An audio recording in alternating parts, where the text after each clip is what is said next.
एक महत्त्वाची breaking news समोर येते।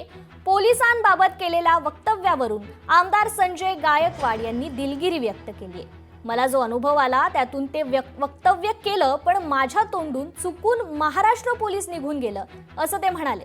माझ्या वक्तव्यामुळे जर त्यांच्या भावना दुखावल्या असतील तर मी दिलगिरी व्यक्त करतो असं वक्तव्य शिवसेना आमदार संजय गायकवाड यांनी लोकशाही मराठी सोबत बोलताना केलंय। त्यांच्याशी बातचीत केली आमचे प्रतिनिधी संदीप शुक्ला यांनी। आपल्या सोबत शिवसेनेचे फायर ब्रँड आमदार संजय गायकवाड आहेत। आपण जे वक्तव्य केलं तर आपल्यावर जो गुन्हा दाखल झाला, काय सांगाल? नाही, माझ्या वक्तव्याचा विपर्यास केला गेला। मुख्यमंत्री महोदयांनी त्याबद्दल नाराजी व्यक्त केली आणि एकनाथ शिंदे साहेबांनी मला फोन केलेला।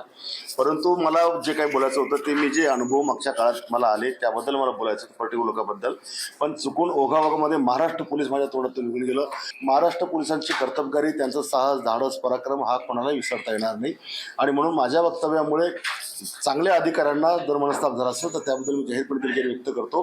पण हे निश्चित आहे की काही अधिकाऱ्यांमुळे पोलीस दल बदनाम झालेलं आहे। तुम्ही तुमच्या वक्तव्यावर ठाम आहात?